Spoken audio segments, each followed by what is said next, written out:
Ini ada yang komentar ya.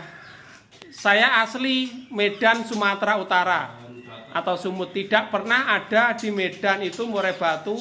Tapi saya heran, orang banyak bilang murai batu Medan. Padahal di Medan tidak ada murai. Nah ini teman-teman ya. Jadi banyak sekali juga yang komentar seperti ini kemarin.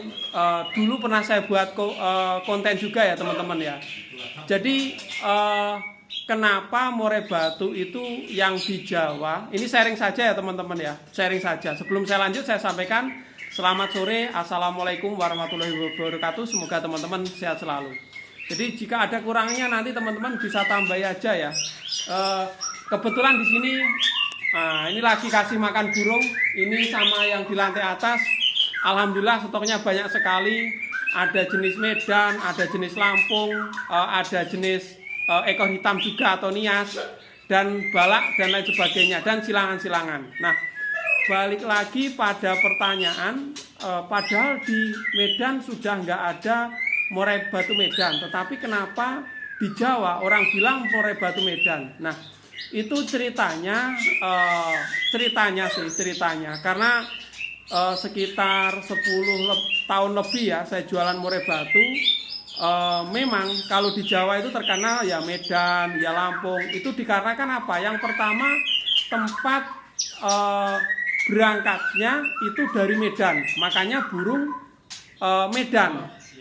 Suatu misal gini, yang ada itu bandara suatu misal di Medan kayak gitu teman-teman ya. Makanya yang dikenal itu Medan, kurang lebih seperti itu. Mungkin tempat berkumpulnya penjaring itu di Lampung, jadi dikenal murai batu Lampung, walaupun asalnya dari mana-mana dan lain sebagainya. Kalau di Jawa juga ekor hitam itu yang terkenal nias, walaupun ekor hitam juga berasal dari, ada juga yang Sinabang, ada juga yang ekor hitam Mentawai kayak gitu. Kalau di Jawa terkenal juga murai batu nias karena ekornya hitam, walaupun teman-teman tahu dari Kalimantan juga ada ekor hitam kayak gitu. Tetapi ketika murai batu ada di Jawa, biasanya yang terkenal seperti itu. Tetapi asalnya kenapa dikenal demikian? Itu setelah saya telusuri dulu-dulu, karena tolaknya atau berangkatnya itu dari Medan. Suatu misal penjaring-penjaring atau pengepul itu dulu-dulunya berkumpul di Medan, atau berangkatnya dari Bandara Medan. Manoko ngendi? Manoko Medan, seperti itu. Ya mungkin juga kalau misalkan kita balik, suatu misal di Jawa itu ada habitat murai batu ya. Kalau di sini kan larwo kayak gitu. Kita balik aja Medan, Sumatera sebagai Jawa, Jawa sebagai Medan, itu prediksi saya. Kita akan menyebut murai batu mana? Pasti murai batu Surabaya, mungkin seperti itu. Karena apa? Lewatnya itu lewat bandara Surabaya kayak gitu. Kan nggak mungkin kalau misalkan rumah saya Tulungagung ya, murai batu mana? Murai batu Tulungagung kayak gitu. Karena di sini juga nggak ada bandara, jadi seingat saya itu tanya teman-teman dulu. Jadi karena tempat berangkatnya itu dari Medan, terkenalnya Medan, jadi jenisnya jenis Medan. Tetapi dari sumber dari orang-orang juga, atau di sini saya lihat atau analisa kayak gitu ya. Suatu misal murai batu ekor hitam kayak gitu. Ketika saya datangin dulu, sebagian juga dari Bandara Medan itu berasal dari ada nias, ada Mentawai, ada Sinabang kayak gitu. Walaupun saya tahu kalau burung ekor hitam dari nias bodinya itu termasuk besar-besar, panjang-panjang kayak gitu teman-teman.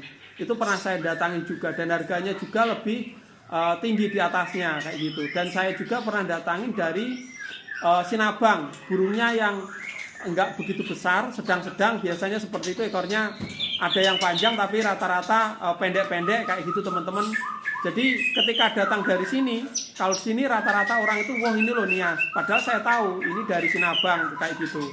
Tetapi saya sendiri balik lagi ya, sebagai bakul atau pedagang, kalau saya bilang, kalau misalkan ada pembeli cari nias, ini loh nias. Kalau saya bilang saya engkel, ini loh Mentawai, ini loh Sinabang, ini malah jadi pertengkaran atau jadi eyel-eyelan kayak gitu. Apalagi pada kadang-kadang itu pembeli punya patokan masing-masing kayak gitu. Jadi balik lagi pada pertanyaan teman-teman, di Medan udah nggak ada burung Medan kayak gitu. Jadi yang terkenal jenisnya. Nah, untuk ciri-cirinya teman-teman ya, ciri-cirinya ini perbedaan ciri-cirinya. Jadi saya kalau dulu dari Sumatera itu datangin dari Kepulauan Riau juga pernah. Itu pernah saya datangin tuh burungnya waktu di atas 10 tahun yang lalu ya. Itu burungnya sedang ke kecil-kecil kayak gitu. Terus ekornya jarang yang panjang.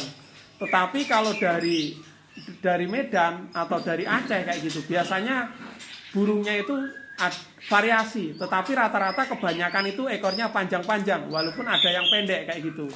Nah, makanya dikenal kalau di sini ini Murai Batu Medan kayak gitu, ekornya melengkung. Itu kalau prediksi saya itu memang jenis Medan. Tetapi kalau misalkan ekornya panjang tapi lurus melengkung ke atas atau lurus, itu biasanya Lampung kayak gitu. Kalau pendek Lampung biasa. Walaupun banyak Murai Batu impor seperti dari Malaysia, itu yang kurang lebih hampir sama seperti itu. Nah, kalau sebetulnya kalau dibahas itu tidak ada habisnya. Pernah saya buat konten juga ya. Jadi teman-teman yang udah follow lama pasti tahu. Kalau saya itu sebetulnya kerja sama teman saya yang datang. Jadi dulu itu banyak sekali Murai Batu, bahkan 1 bulan itu lebih dari 500 ya yang keluar. Mungkin teman-teman nggak percaya, dilihat saja di Facebook saya, Sis Agen Bud atau Sis Wanto. Oke, teman-teman lihat aja di situ. Nah, di situ ketika unboxing nggak cuma puluhan kayak gitu, jadi banyak sekali. Nah, dari situ walaupun pernah saya buat konten juga ya, dari impor Malaysia ada yang besar, ada kecil, ekor melengkung, ekor lurus juga ada. Tapi balik lagi sebutan, karena di Jawa ini sudah istilahnya udah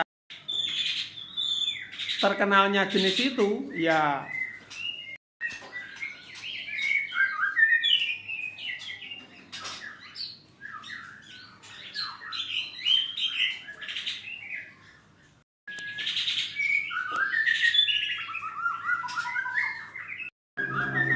Dan sebetulnya saya sendiri sebetulnya cuma nganalisa dari pengalaman ya, karena saya sendiri belum pernah jaring ke hutan atau jaring Murai Batu kayak gitu, belum pernah teman-teman.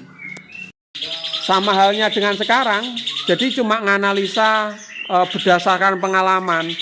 Wah, ini loh, misalkan suatu misal itu yang di video Kang Bambang itu besar panjang tapi ekornya melengkung ke belakang, itu nyumpit seperti ini. Dulu pernah saya dapat beberapa, itu memang berasal dari daerah Lampung kayak gitu teman-teman. Nah, kalau ini menggunting gini teman-teman. Karena saya pernah dulu, teman saya punya prestasi burung lama, ya 10 tahun lebih lah, hampir 15 tahun. Ini menggunting ini dia datangin dari Lampung kayak gitu teman-teman. Jadi menggunting, walaupun di sini udah banyak silangan-silangan. Nah, seperti ini. Nah, beda lagi dengan ini. Kalau ini melengkungnya ke bawah, nah seperti ini. Biasanya modelnya jenis Medan, tapi karena ini ada dada belahnya, berarti prediksi saya juga ada silangan dari seri F-nya, karena dadanya belah kayak gitu teman-teman. Nah, kalau ini suatu misal seperti ini. Ini balak, ekornya panjang, besar panjang. Ini dikenal sebagai balak Sabang, walaupun ini udah balak silangan kayak gitu teman-teman. Jadi balik lagi, ini jenisnya kayak gitu. Nah, sebetulnya ini tidak perlu diperdebatkan. Karena apa? Yang pertama ya nanti bisa menambah teman-teman ya, mengurangi silaturahmi. Tapi balik lagi untuk teman-teman, pembagiannya juga seperti di gantangan.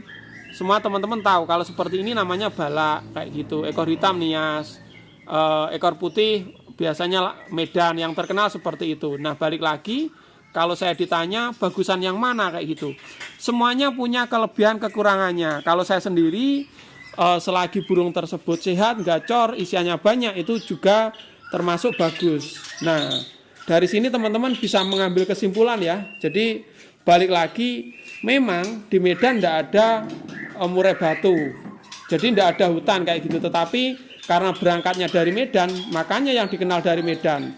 Tetapi ciri-cirinya yaitu tadi teman-teman, dari Medan biasanya ekornya itu panjang-panjang, melengkung-melengkung kayak gitu. Nah, kurang lebih seperti itu teman-teman. Masing-masing daerah punya ciri khas ya, kurang lebih seperti itu. Mungkin detailnya mungkin teman-teman bisa nambahi. Sekian dulu, salam kicomania, salam satu hobi. Sampai jumpa nanti ya.